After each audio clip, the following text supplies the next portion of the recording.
So let's say there's that one friend in your life that every time their name comes up or you see it on your phone, you start to kind of maybe have a pit in your stomach. In this episode, we're actually talking about how to spot a one-sided friendship before it completely drains you. Let's go.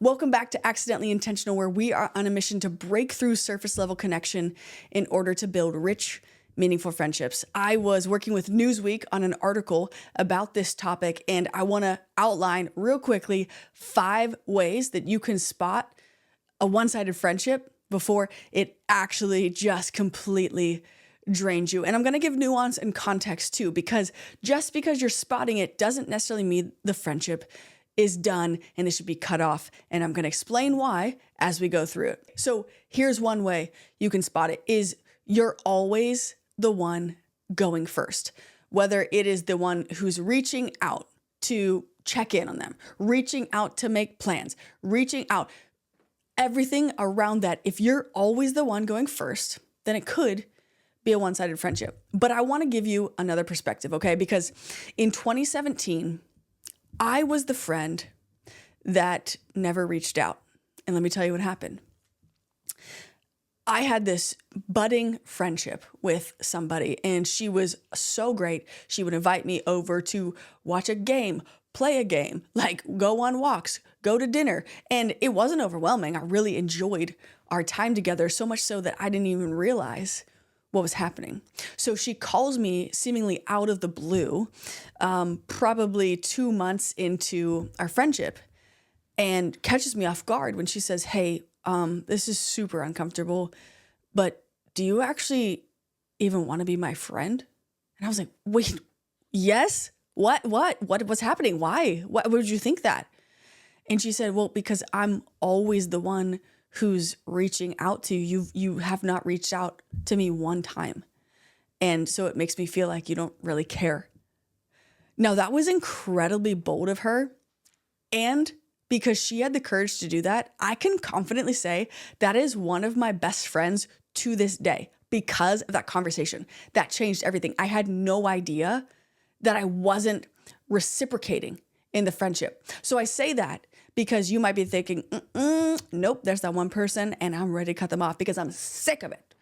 But I want to challenge you. Maybe that person isn't even realizing it. And if you're thinking, how do they not realize it?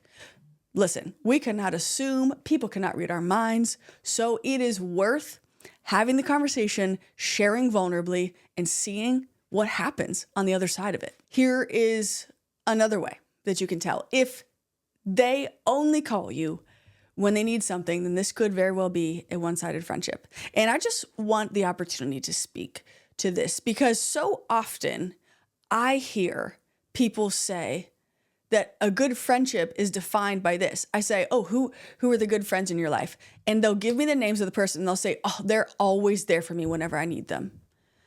And I don't think that's the sign of a good friend at all. Yes, that's a good attribute of a friend who would drop anything if you're in a crisis, but that should not be the highest metric. I think that's actually a really low bar to set for a friendship. Because if it's a friendship that's based on emergencies, then this relationship is more of a transaction than anything else. And Arthur Brooks, who is the Harvard happiness professor, has this really interesting research and concept about what he calls useless friends. This means people that are not a transaction, they're not deal friends, they're the real friends who are completely useless. They serve no transactional value to your life other than they bring you joy. You like spending time with them. They're there for the hangouts, the accountability check-ins. They're there for all of it. It's not just tit for tat. They're there for you in a ride or die situation, meaning not just the emergencies, but all of it. Those moments matter just as much as the tough ones. So useless friends are honestly one of the best kinds to have. And I also want to say that an important caveat to the whole point about people only calling when they need something is when someone truly is in crisis or in a season of grief and great despair.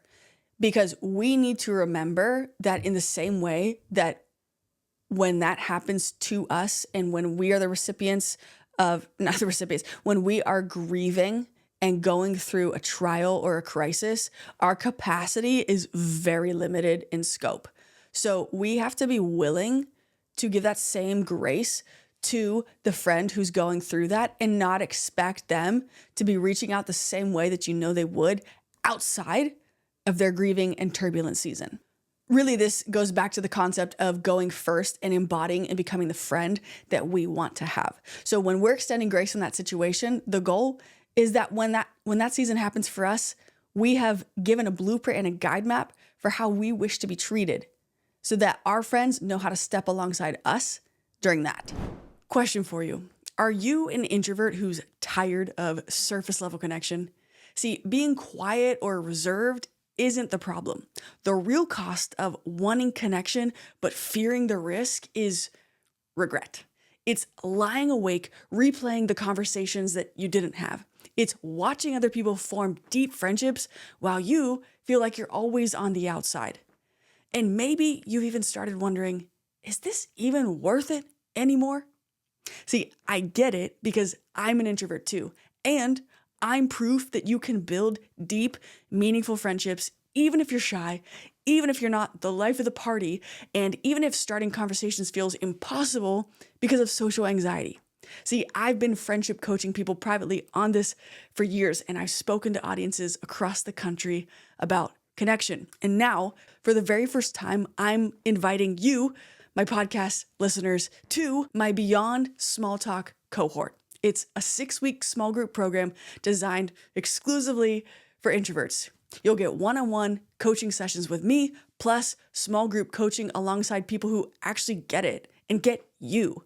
This is actually where you find your people. And at the end of this, I promise you're going to walk away with the tools and confidence to finally move past small talk, break through it, and build the deep friendships that you've been craving. Here's the deal though. I am keeping this first cohort intentionally small, and the wait list is the only way in. So if this feels like it's for you, click the link in the description or show notes below and claim your spot. Back to the show.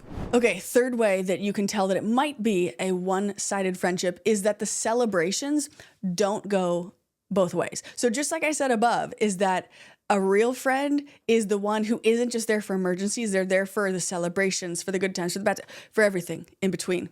You know, I had a client recently tell me that she had a really big career win, and she had a friend in the same industry who was further along than she was, who she really admired and respected and was so excited to share the news with.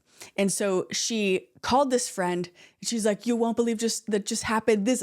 And she shares the news, and the friend responds by saying, how did you get that? Like with a tone of jealousy behind it. There wasn't like, oh my gosh, are you serious? That is incredible. And obviously my client was destroyed that this friend cared more about like positioning herself and the jealousy instead of actually her heart and being with her in this winning moment in her career. And obviously she questioned how deep and good the friendship was to begin with after that. Moments like this do cut deep. And I would say that we do need to remember that there could be nuance here too.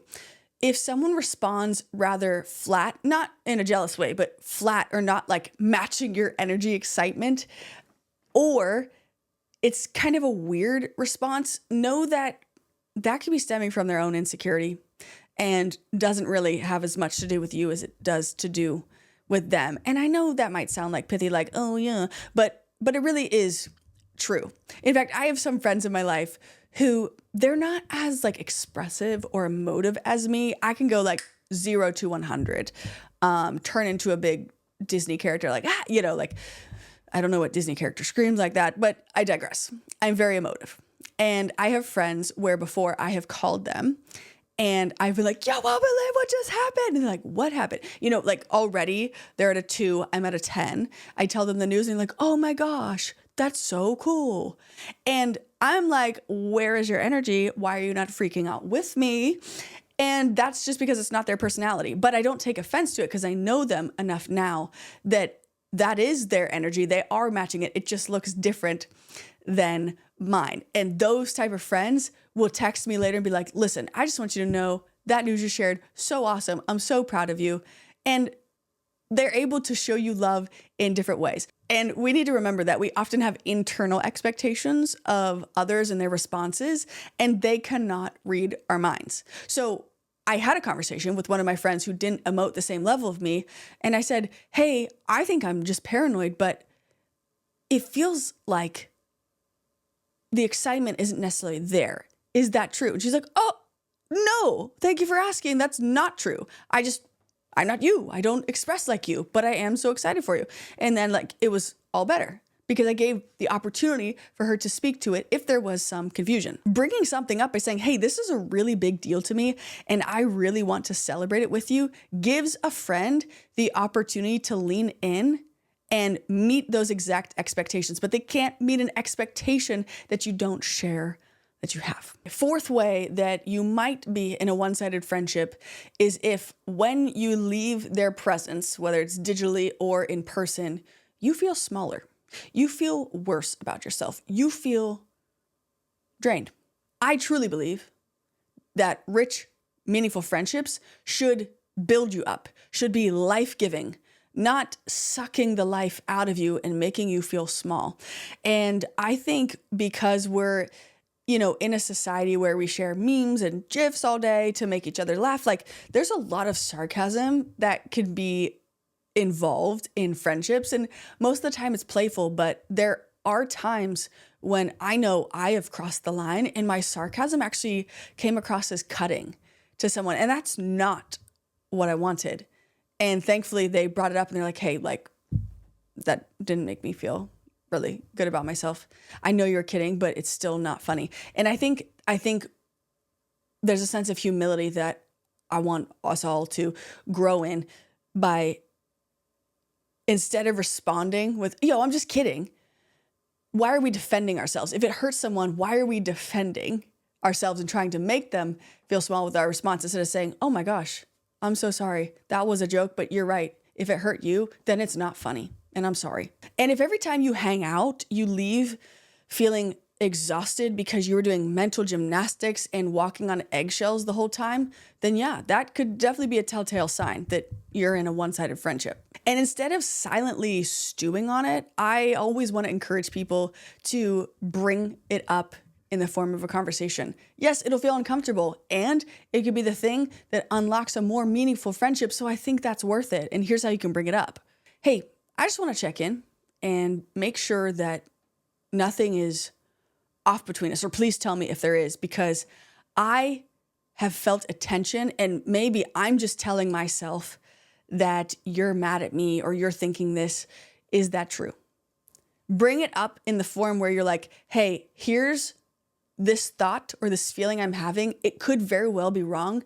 I want to give you the opportunity to actually take it and tell me the truth. That is an incredible gift we can give our friendships. And a lot of people would never think to do that.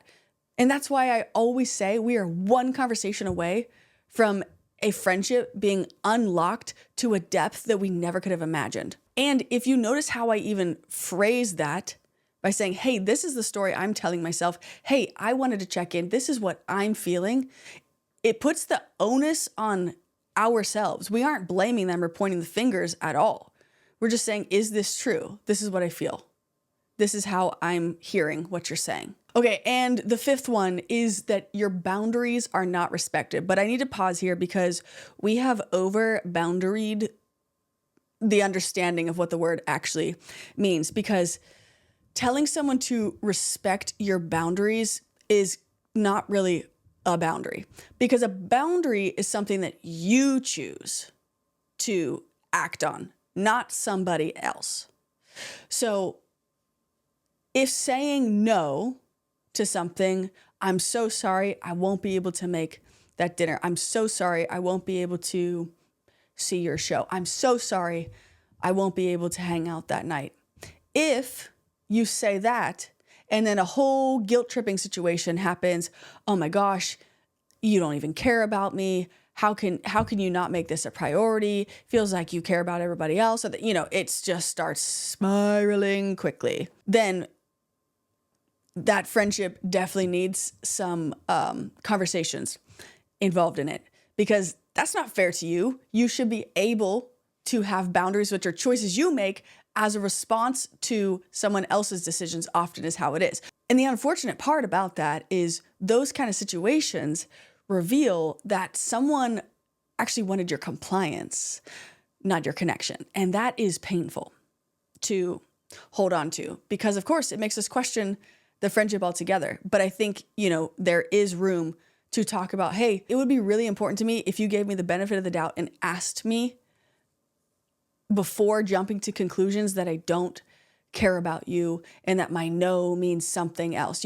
I think a lot of people who have the avoidant attachment style have a problem with this, but it doesn't need to stay a problem, right? We can all choose to grow in that. At the end of the day, friendships are supposed to be a two-way street. Yes, it will ebb and flow. It will look different through different seasons. But if you're always the one paying the tolls in the friendship long-term, then it isn't a friendship as much as a drain. But again, before you write somebody off and say, nope, the friendship is done, dead, it's over, I'm out, I want to challenge you to actually wrestle with, is the friendship done or is it just different? And this video up here that I did, this episode on how to tell whether the friendship is done or not, is going to be really beneficial for you there. See, sometimes you can rebuild something new that was even better than the friendship was before with that same person. We don't need to jump to the conclusions of labeling someone toxic or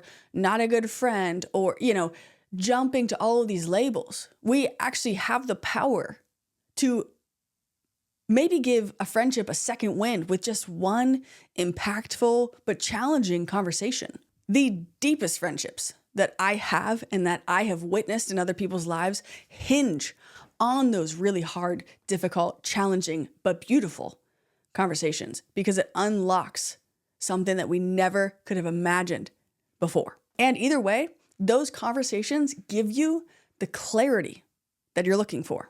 And I think you're worth building those types of meaningful friendships in your life.